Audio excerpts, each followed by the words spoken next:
Hello everyone, I am SillySquirrel. And I am MasterRein. And we are ReviveMeBroGames, a gaming podcast where two best friends discuss cooperative games, multiplayer games, and so much more. What up, MasterRein? SillySquirrel, good to talk to you, brother. Good to talk, man. Good to be on a podcast after, I don't know. It's been a little bit of time. Yeah, like every 2 months we release a podcast. Yeah. I mean, just about. We let life happen and then we'll post something. Life happens and then we post. Basically, yeah. No, and I mean, talk about life happening. No, I completely agree with you, man. So, but we try our best to at least keep some content coming, either by streaming or podcasting or on YouTube, or TikTok even. We try to let that trickle happen. I know. Trickle down economics. Just drop. Keep the people hungry for more. We can't give you too many pieces of candy. Exactly. Can't give you too much candy. Yeah, and speaking of, can you believe that we are now 3 years old? Oh my God, dude. I know, man. The terrible threes. I know, man. We've been doing this for 3 years now. It's quite awesome to think about. I mean, for real though. I know we went really hard the first year with the amount of content we were releasing, but I don't know. I like where we are now, and I like the stuff that we're publishing, and even the streams, man. They've been so much fun. Like it's great to see how I saw, like, the other day I watched our first few streams, and then I watched our streams now, and dude, we're night and day different. Night and day. Yeah. Way more comfortable, way more entertaining. I mean, obviously I'm gonna throw myself some flowers here. The UI looks great, The UI does look great. It's like, I'm like, wow, like this thing is it's its own thing now, It's kind of quite nice. It's growing into something pretty nice. That's true. Hopefully it doesn't become evil. No, I'm kidding. But no, I'm glad that it's we're still here after 3 years. Still here, dog.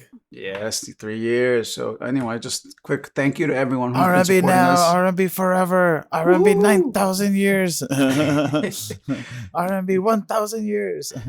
It's like 1,000 years of R&B. Can you, like, what does that look like? I do want to thank everyone that's been part of this. Especially thank our wives for allowing us to do this from time to time.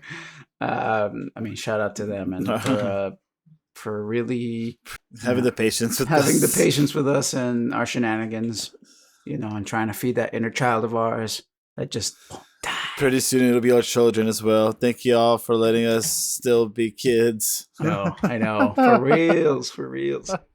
So, and then of course, thank you for everyone who's been supporting us, all our subscribers, all our followers, and just people that are, who you are. We wouldn't be able to do this without y'all. And to be honest, y'all motivate us to keep doing stuff, keep releasing, keep figuring out what to do next. And I mean, just not so long ago, we had a community night where we played Halo multiplayer with a fan. That was way too fun. And that was so much fun, man. That was so much fun. I thoroughly enjoyed it. I hope we can do it again where we can bring more people in.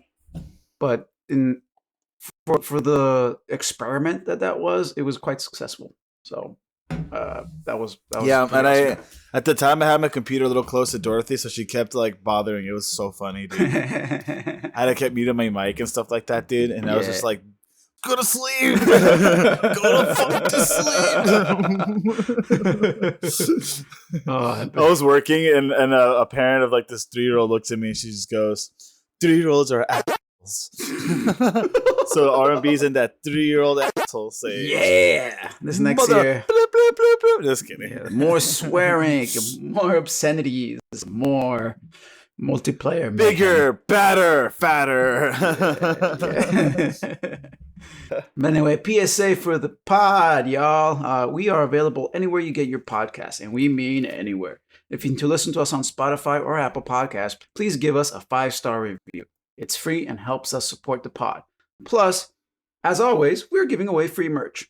All you got to do is send us a screenshot of your 5-star review to our email or social media, Instagram, whatever, with your name and address, and we will send the goods wherever you are. Also, remember to check out our YouTube page with our latest streams and, of course, the pods. But yeah, man. Anyway, that's the PSA right there. Let's get into our today's subject. So we've been doing this for 3 years, as we mentioned earlier, and during those 3 years, we've played a ton of co-op games. Granted, some of those we don't stream because we just wanted to like test it out, right? And some of the other ones we just couldn't stream because we were in the middle of streaming some other stuff. But we were looking for the next big co-op game. And I feel like ever since we started to now, the amount of co-op games available has skyrocketed exponentially. Oh, it has, hasn't it? Yeah. It's gone up like a lot. Like a lot. Absurdly. And the whole point of us starting this is that we felt like co-op gaming was dying. And I don't know, maybe people at EA or Ubisoft, like, man, these guys know what they're talking about. And that one important person heard over there, and they're like, "Hey, you know what? These ReviveMeBro guys. What are we doing? We need more co-op. What is wrong with us right now?" So, a few of the games that we're going to talk about today are very much co-op games, and not co-op. Some of these are not co-op the way you think. And what I mean by that is, you'll have games that are multiplayer only, but require you to play with a friend. I think you get more out of it if you play it with a friend. And then you have co-op games that are more story-based of what we would think of as co-op. MasterRein and I are going to go through a few of the games that were highlights for us in the past 3 years, kind of talk about them a little bit, see if it's worth your time or not, and, just reminisce on just 3 years of games that we've been playing, and there's definitely been a few that I would highly recommend and a few that really depends on what you like. I think this first game you played it more than me, so I think it's appropriate. A little bit more, I think. Yeah. The cycle. What was the cycle on? So we're talking about the cycle, everybody. What was the cycle on? Was it on Steam? It was on Steam. It was on Steam. It's called The Cycle Frontier, and I believe it's a free game. The Cycle Frontier. Oh, that's right. Was it a free game? Yeah. That was a fun game. It was really fun. It was they had that Tarkov-esque vibe to it. What's that exact like style of game called now? It's a PvPvE extraction shooter. Yeah. Extraction shooter. Yeah, exactly. So I really hate playing these types of games without friends or without people that I'm just like going to play with, like just them. Like I don't like playing with randoms and just like trying to interact like that. So it was fun. It was fun while we were doing it. Now, as of like the other night, we were playing what's that one called? That one that's the test run for it. Oh, the finals? The finals. Yeah, the finals. Yeah. The cycle. The finals. I know. But the finals is cool. It's got a different vibe than it's not like a battle royale or this extraction type of deal. Oh, yeah. It is extraction, but a different style. But yeah, we'll talk about it. I'm saying that is it kind of was a fun one to play for the time that we were playing it. Ever since we stopped playing it, I don't really know if they've had much much going on. I think the game has been patched and things come out for it here and there, and that's great. We just haven't played it in a long time. Yeah. When we first started playing it, I did like the idea of a kind of a alternative, because Escape from Tarkov is very difficult.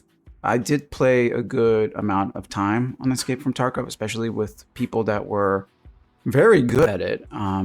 Very, very good. I always felt like I was a hindrance whenever I was playing with them. But the cycle was this nice alternative where it wasn't as difficult. It was a little easier to learn. And you still had that tension of fighting like other players. But at the same time, it's like, it's more fantastical. Like Tarkov felt very real, and I think that's what they were going for. While the cycle is like, what if we just take the Tarkov idea and put it on like space? And I digged it. The art style was really cool. The gameplay was pretty fun. I mean, it was very suspenseful for sure, That's the best part to me. Yeah, I love that. Like, I love how go around the corner and you just like don't know what's there. yeah, communication was essential, and I like that if, depending on who you talk to in the hub world, you get like different missions. So like collect these items or collect these resources or find this gun. You know, the loop was you go out there, you do the mission, and then you get an extraction point, and then you get go back to the hub. But the catch is other players can find you and kill you and steal all your loot. And so there was also this other aspect of the game where it's like, okay, you can build up and get better weapons and better gear, but you can lose that gear. So you had to be really careful. Yeah, and I hated losing my gear. It felt like Minecraft all over again when you die at the bottom of a well or whatever, and it's super hard to get back. Exactly, but at least in Minecraft you can get it back. Here, it's unless you pay like an insurance, you don't get it back. You gain things back, yeah. Yeah, Which it gives. As I was gonna say, it gives it that element of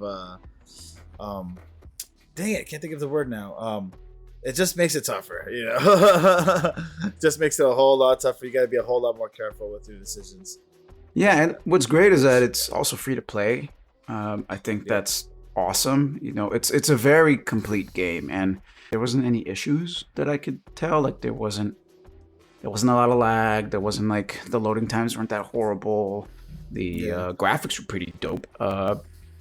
And then what else? Just it might be a fun one to pick up again. Yeah. Maybe we can get Sapito to try it out after we try the finals. But this one's definitely a good rec, in my opinion, especially if you have like a close-knit group of friends that likes to play the same stuff. I think this one's a try it out if you have like 3 friends. Yeah, like try it out, give it a few hours, see if it's your thing. Especially if Tarkov seems a little too intimidating, this is a nice alternative. Yeah, exactly. Yeah. Next game, Death Road to Canada. Death Road to Canada. Crossing the border north. Crossing the border north from the south. So Death Road to Canada. So Death Road to Canada was really fun. I love it. The only issue that I have with it is how difficult it can be to load into a multiplayer game with other people online. Holy moly, figuring that out in the controls. But once you get that going, dude, that game is so fun. It's funny. It's got that that whole like Oregon charm. Trail feel. Yeah, like the Oregon Trail charm where it's like, oh, you see a river. What do? Oh, you walk through the water. You just died of a snake bite. Like, something like that. Like, things would happen like that, and then you would get a situation where you have to go and fight, top down view, fight up whole hordes of zombies, different types of weapons, different power ups, different ways to set up your character, different characters you can find. It was just like a joy to play with like 4 buddies. Like 2 or 3, like even just 2 buddies. It's a whole lot of fun. Yeah, and I think what's great too is that not everyone has to own this game. You can have one person own the game, and then through remote play, you can have other people join. And the game itself is also like less than 200 megabytes. Like that's incredible. Like this is smaller than apps on the phone. But it has a lot of charm. What it doesn't have in graphics, it has in just gameplay and story. Like I think it doesn't even need it in graphics. No, it doesn't, and that's the cool part. We played it. I mean, I played it for around 4 to 5 hours, and usually a playthrough is like an hour long, depending if you survive, right? And I really liked that every single time I played a different character with different specs, and the way they interact with the other characters was always different, and then the situations were different. So it's one of those games, like it's a rogue type, at least, and so like every time you play, it's just going to be different and different and different. But that's the fun part of it. It's like no matter what, and no matter how much you learn, the game is always going to throw a curveball at you. And I mean, there was a time, I think we went like 40 to 50 minutes. We thought we were getting close, and I think we all died. Or just 3 of us died, and one of us survived. I think it was me or Johnny Boy. And somebody was just like hobbling along, like on a stump, like of a leg, and just like barely getting by. Yeah. And I mean, two or three levels later, they died, because they got no ammo and no food. And it was like, well, it's a good one. It's a good one, and I think Yeah. it's a one to pick up, one you can pick up rather easily. It's $15, but it goes on sale a lot. And like I said, if it's a remote play, so one of y'all can buy it, and then 4 of you can play it.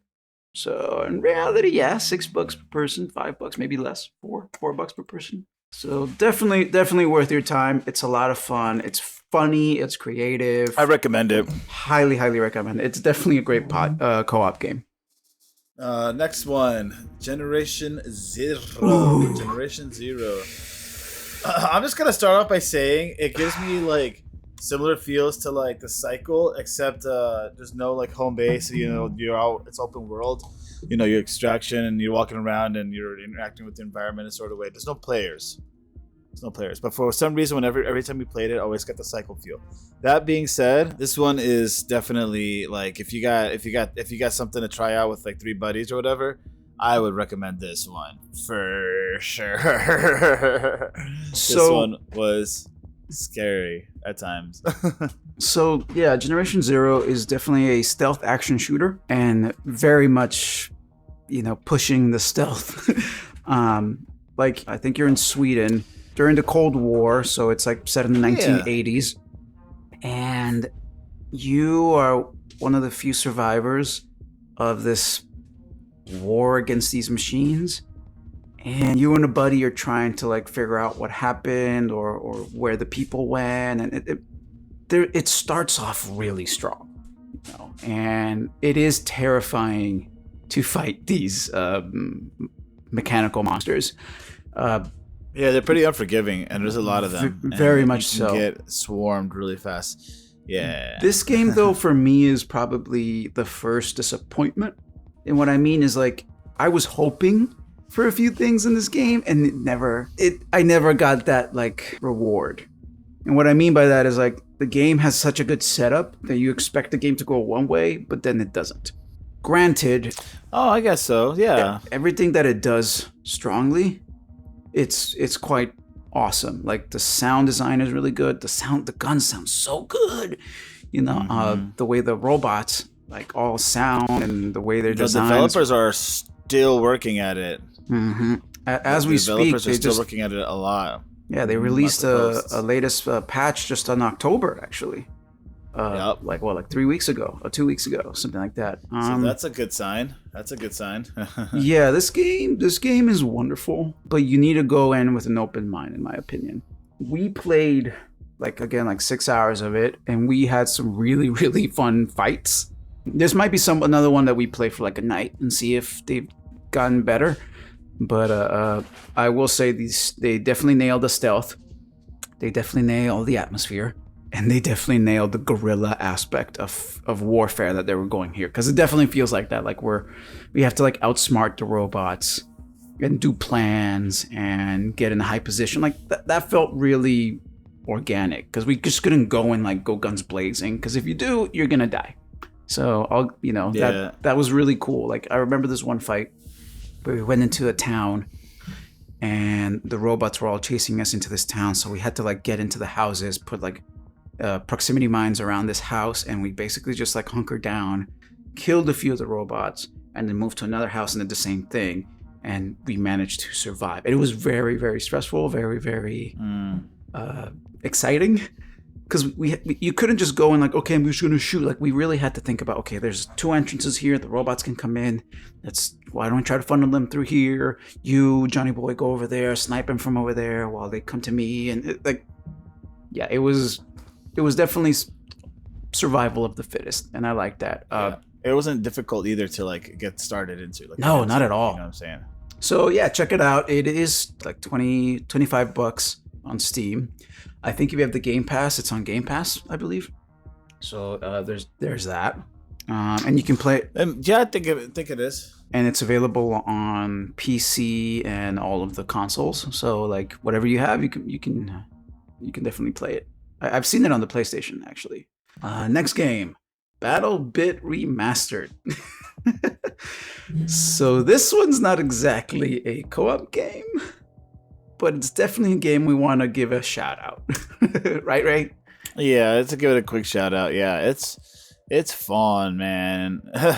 So it's fun. I've been playing it a lot more than not ever. But I've been playing it a lot more than I played Battlefield, at least recently. And that's what I wanted to say. Like, I think this game, MasterRein, was the one that really pushed to play it. I think you showed it to me, but I was like, yeah, we should try that one out. I did. Oh, that looks really good because it looks so smart. I love the idea of massive player maps because it gets stupid.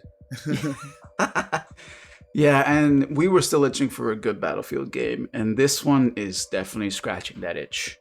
Yeah. We've definitely played this on stream.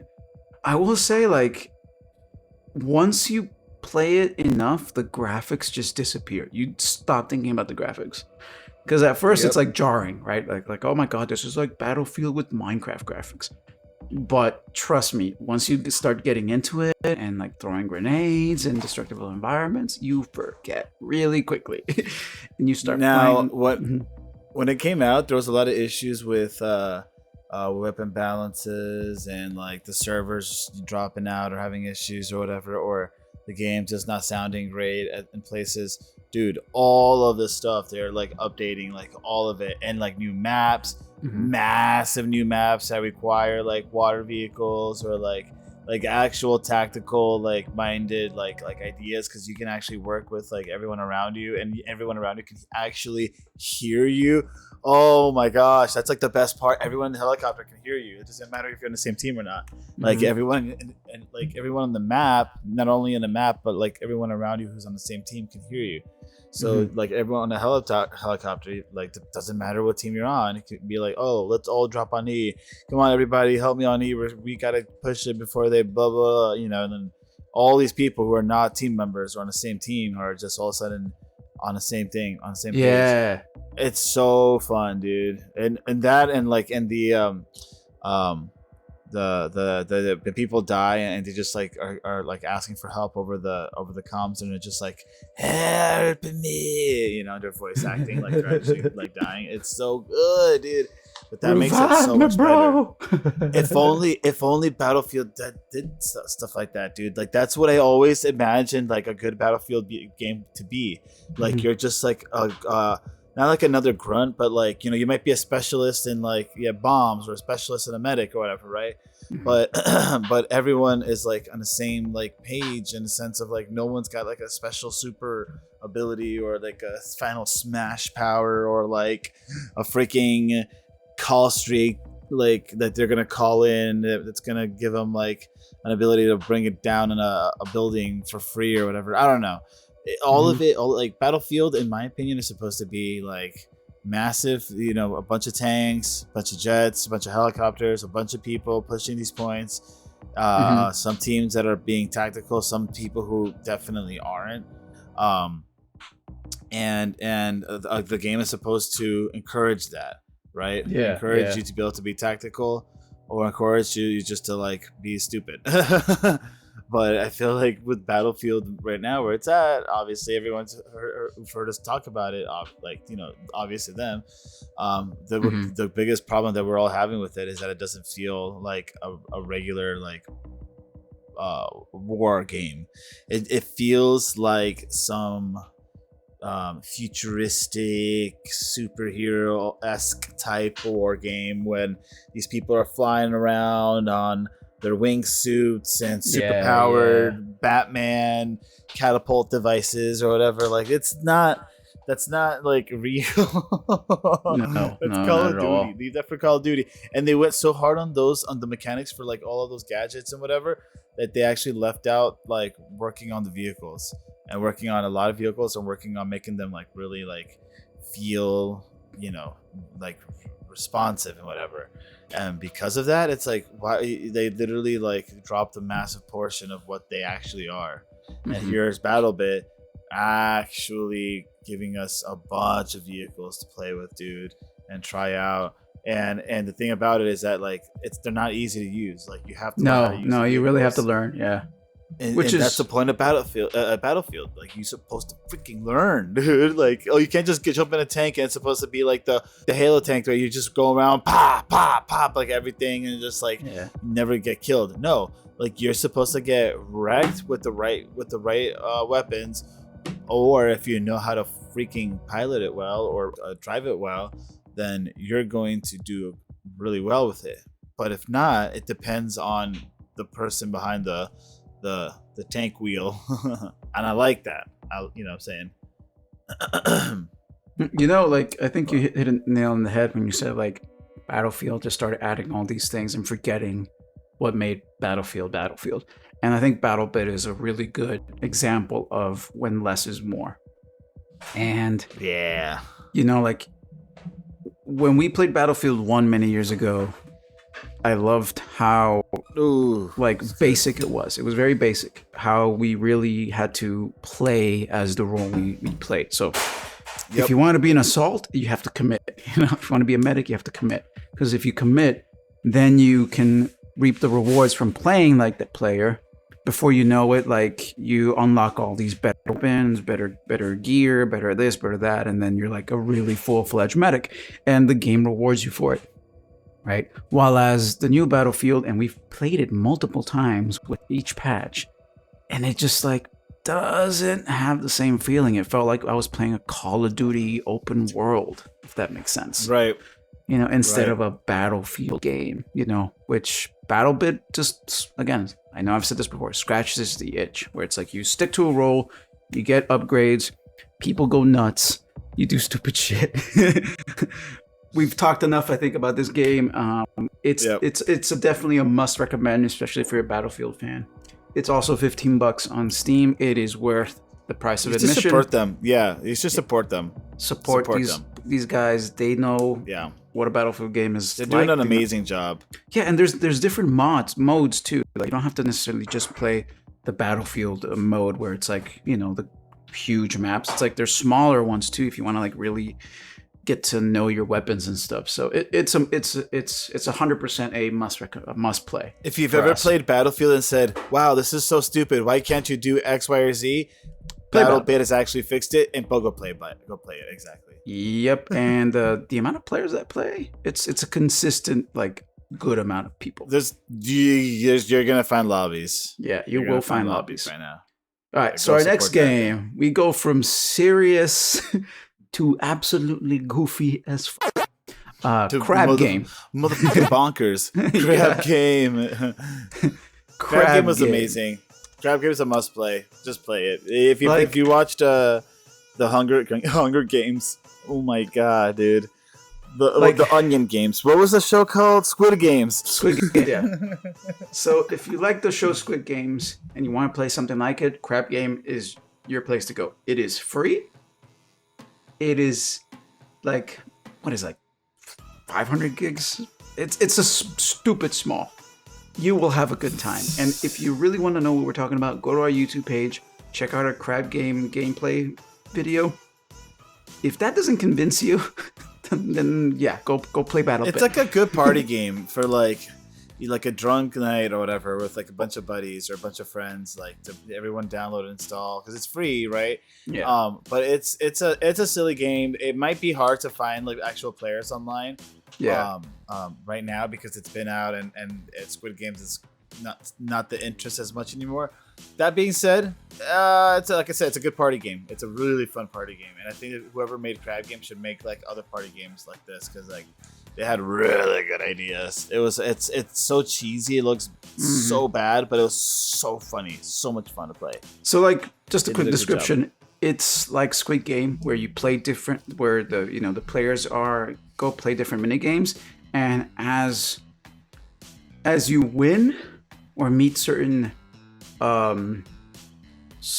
check marks of the game, I don't know the right word, but basically it's like the farther you go, the less players. So the idea is to be the last man standing, right? And so you'll play all these different mini games, and most of the time you'll play different mini games in different orders. So there's that like aspect of unpredictability where it's like the more you play, the more you'll get familiar with the games and stuff. But like if you play with friends and you're drunk, Like, no matter what, you're gonna have a good time. This is a fun game. It's funny. You're gonna have a good time. Yeah, this is definitely slapping on the good time. It's free. Go play it. Think Mario Party, but crazier. More mature. Next game, Project Zomboid. Project Zomboid it's a zombie simulator. It's a top-down, Super Nintendo-esque zombie simulator. Because if I'm thinking about the right game, Project Zomboid is like impossible. Yeah, I am. Project Zomboid is the ultimate zombie survival game. Ultimate zombie survivor simulator, because it's so difficult. It might as well be a simulator, of actually trying to survive from you got scratched because the door or the window you climbed through had glass on it. You didn't clean it out. You know what I'm saying? And there's a horde following you, and now you're infected. Now your wound's infected with whatever, and you're being surrounded by the zombies. Super fun to play with friends. I would not recommend this unless you're looking for a serious challenge with your friends. It's fun once you all get to know what you're doing and how to actually play the game, because the game has been going through a lot of series of what's the word I'm looking for? Updates. When we played it, it was very in its early stages, and I think a lot more has been added to the game to make it easier to play, a lot more intuitive. But still, that's one you got to respect. Silly? No, I mean, it's hardcore to the max. It was hard for me to get into, but yeah, I respect the dedication and the amount of stuff you can do in it. The few times we played it with Bullet Magnet, everyone else, Luis and Sapito, it was fun and it was tense. But this one, it's you need to be a certain type of player to really like this. Cooperatively, it's fantastic. It's just the gameplay is there's a learning curve. It has basically an RPG, a huge sandbox that just goes on forever and ever. You can repair cars, repair houses, build stuff. I've seen a whole playthrough of a guy play Solid Snake.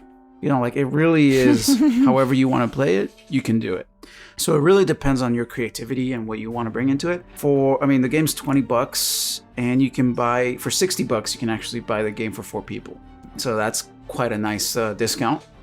It's basically telling you bring your friends and don't play it alone so much. Yeah, and I think you can even remote play. So I think you can buy one and then have other players play with you via Steam. I don't know how good that was because we all just bought it ourselves.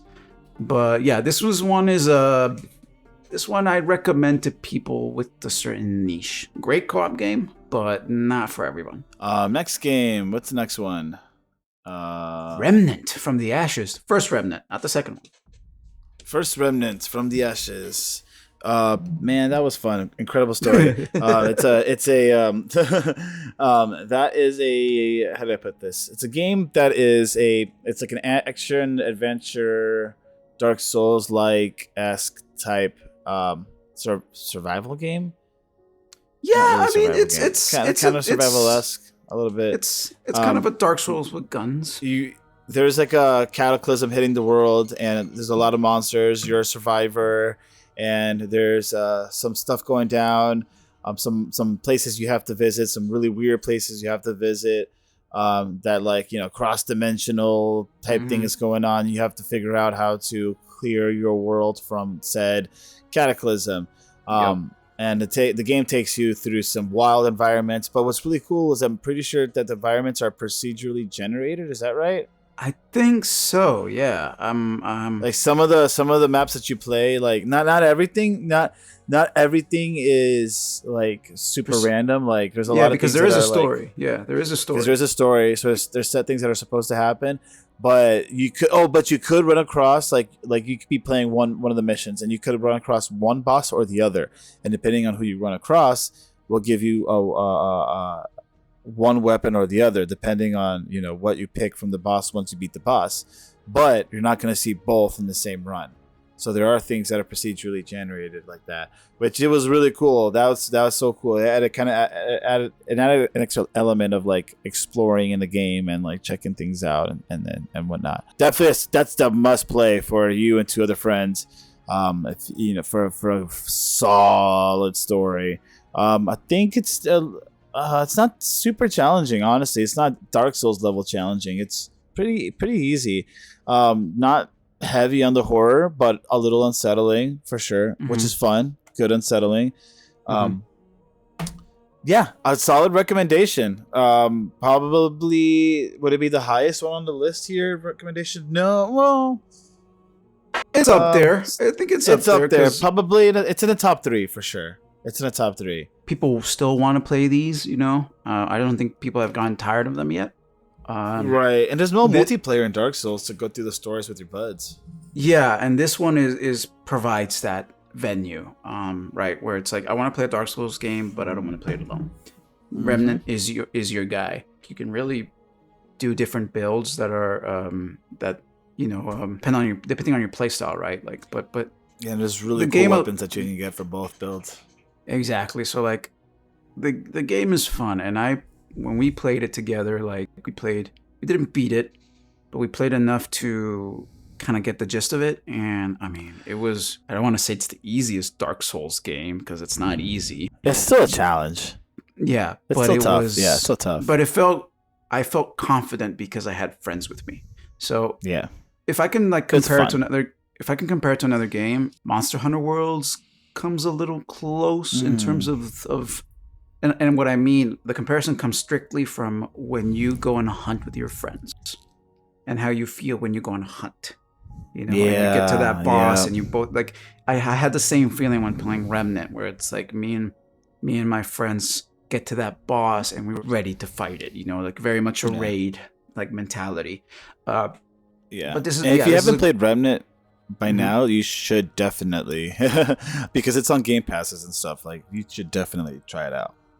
Yeah, and I mean, there's a mystery in the game too that will keep you going. It's all about this thing called the Root and how it like destroyed the world, and you're trying to figure out how to reclaim the world and stuff like that. So like, the story itself is very basic, but there's enough lore and enough there to motivate you. So like, yeah, if you play by yourself, you'll have a good time. But this one's definitely exactly. This is definitely a co-op recommended. Ready or not, next game. Ready or not. The next game is Ready or Not. Ooh, this one. Ready or Not was awesome, dude. Ready or Not was awesome. I don't recommend it to the faint of heart because it's a tough one. It's a tough one. But if you're looking for a sweet first-person heavy tactical challenge, Ready or Not is your bread and butter, dude. It's awesome. It's a SWAT-based simulator type game. Very heavy on the simulator idea because like there's a lot of different things that you can do on the keyboard. Like you can do super slow walk, medium pace walk, fast walk, sprint. You know, you can have multiple breaches to doors. You can have multiple ways that you hold your weapon, or just it's obviously not going to train you to breach a room that is held with hostages. You're not going to be an actual SWAT person. But dang, the stress that you get in the middle of the game when you're trying to get into a room and you just know this person has a sight on you and you don't really have like the good gadgets to go in. Like, you can imagine why these people in real life prepare the ways that they do, right? Yeah. Prepare a million times and make their situations harder than it could possibly be in the real world, like in their training, because it's like, in real, like if this is real, like, which it is in real life, damn. You know what's funny? You know what's funny? So like, this game is, if you ever played SWAT 3 or SWAT 4 back in the day, this is basically the spiritual successor. I used to play this game a lot, so playing this one was like putting on the gloves. I was like, oh, I know exactly what I'm doing here. Yeah, Silly was it's good to have somebody who knew what to do. Yeah, I knew exactly what to do. It was incredibly fun. I will say though, like, faint of heart, like Ray is 100% right. This game is a horror game. Like, the guns just pop. Oh my! Like you will get startled and scared And even if you go on a peaceful run, you will shoot first. So if that's how we act in a video game, I can only imagine what the cops might feel when they go on these situations. The game is phenomenal. It's still in early access. I think the game is close to being ready, but there's definitely some bugs, and we definitely found bugs with the plenty of bugs, the AI, specifically the enemy AI. Like sometimes they wouldn't die, even though you shoot them in the head. Dude, there's one called Streamer. Oh my gosh, there's one where you have to go in and bust out like a streamer. Like in Ready or Not, like a mission. We need to play that again. Okay. Dude, I've been dying to play Ready or Not again with everyone, dude. I'm not gonna lie. I think you should play that again. You should play that again. Really, really. It's 92. It's 92 gigabytes. I like that. Yeah, this one's a fat one. Ooh, yo, this one's a thickums. fat one. Yo, she's thickums, bro. Yeah. Damn. So Ready or Not goes for $40 early access. So be warned. I will say, the game though, I think it's the most exciting game on the list, in my opinion. I think so too, and it's also one of the more better looking ones. It's I wouldn't necessarily recommend it for everyone, but I think it's the most exciting. Bro, let's round up the bros. Let's do Ready or Not tonight. I swear to God, dude. Let's do it. 92 gigabytes. I gotta start downloading.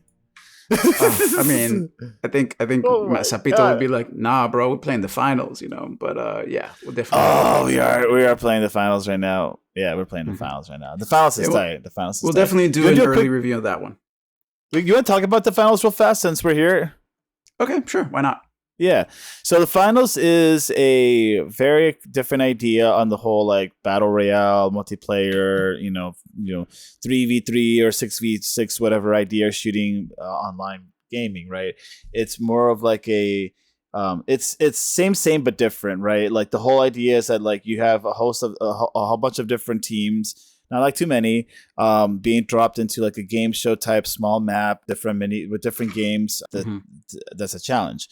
I'm pretty sure once the full game is out, there's going to be a lot of different challenges, like get to this area first, hold King of the Hill style things or whatever, right? Exactly. But right now, just only collect money and extract. Right, yeah.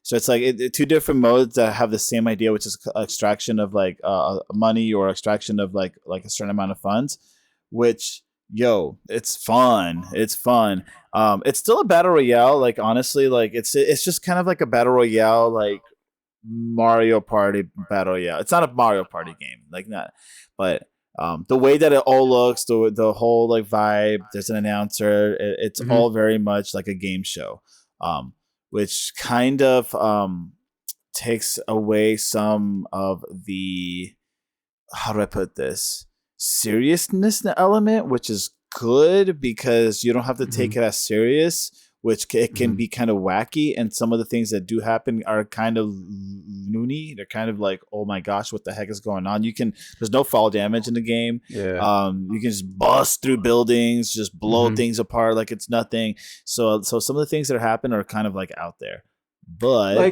like funny thing, we mentioned Battlefield before, but a few of the creators of the original Battlefield games are part of this studio that created this game. You were saying that the other day. Yeah, and dude. What's really neat is that this is not a battle royale. This is not a extraction shooter. This is kind of it's an arena shooter with destructible environments. Like it's hard to describe because I like the idea of that. It's not about the kill count. It's about doing the objectives. So you have a little bit of that from Battlefield, right? The destructible environments. But at the same time, it's like it's very tactical. You really have to like think about the way your team is built and who does what. Like I'm playing as a heavy. MasterRein's playing as I think the what's the medium, like the kind of like the assault, and then you have medium like build one, yeah, and then there's the light build, which is more of your recon. So far, there hasn't been any bugs. The loading times are a bit, take a long time. Maybe it's because there's not a lot of players playing at the moment. But whenever we do get into a game, it's chaotic, it's fun, it's different for sure. The loading times takes a while, probably because of the destructible environments. But it's 20 gigs, I believe. It's not huge. It's easy. It's easy. Yeah. You know what? It's kind of like, actually, it's not like Payday.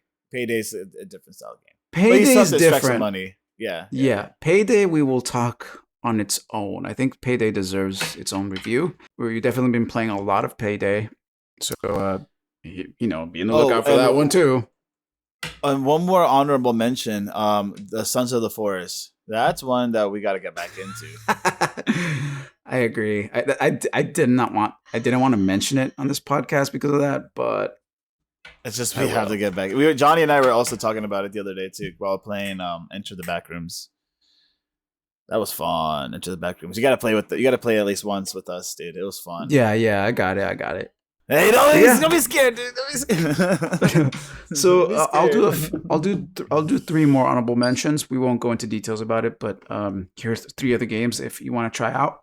There's Proteus, which is a first-person shooter Doom-like game. Great co-op game. It's I think it's available also on Game Pass. V Rising. That one, it's a co-op game, and we've played it, and it's about vampires. I can't say too much about it because Sapito, Leo, and Johnny Boy were the ones that played it the most, but they recommended it. They really liked what they saw. It's Valheim-esque, right? V Rising? Yeah. So it's basically it's a vampire role-playing game. It is a unique game. I didn't get to play it enough, but from what other team members have told us about it, it's definitely worth your time. Plus, it's $20. That's not horrible. And then lastly, and this one, I think it's also on Game Pass, and this one is definitely a must recommend. Risk of Rain 2. You can play this game forever. It is a roguelike, what do you call it? A roguelike game where you fight aliens and go through different levels. I'm definitely not giving this game its due, but just think of it this way. It's a third-person shooter where you go into different levels, and as you go through levels, you get upgrades, and those upgrades, and each level gets harder and harder and harder the more time you spend. So what you really want to do is try to beat the game quickly, right? So it's like you're trying to find these extractions to get off the level, go to the next one. But again, if you take too long, the game gets harder and harder and harder, and it can get impossibly hard. So you want to beat it in less than half an hour to manage it. Johnny Boy and I almost beat it on our 2nd or 3rd try, but we did get lost on the last level, and if we had 20 more seconds, we would have been able to quote unquote beat the game. But yeah, great game. It's $24 on Steam. Very good co-op game. Chaotic as hell, and also very charming. Anyway, so those are the 3 shout-outs of mine. Honestly, I'm glad we're doing this pod with all these different co-op games, giving them all these games a shout-out because there's so many other games that we haven't even talked about. I can think of TMNT, Shredder's Revenge, just to name one. You said Sons of the Forest. There's just co-op is coming back in full force, and I'm absolutely loving it. And it saddens me that sometimes we just don't have the time to play them all. But it's what a time to be alive. Yeah, no, there's a lot to play, and there's no lack of gaming, and that's There's time to play it all. We don't have to. If we're not playing up with the new latest and greatest. It's because there's actually time now to play some of these games. Exactly. We can get to them when we get to them. But anyway, guys, that's all for today. Thank you so much for joining us. I hope you give some of these games a look. Most of these games, like I said, we recommend it. Just be mindful on what it is that you want to play and why. So, just to thank you so much. Remember to follow us on our social medias. Check the links below. And remember to leave us a comment. Thank you, everybody. Make sure to follow, subscribe if you haven't, and stay tuned for the next podcast. And stay tuned for any live streams that we may do as well. Thank you, everybody. Awesome. This is SillySquirrel and MasterRein signing out. And remember, never stop reviving.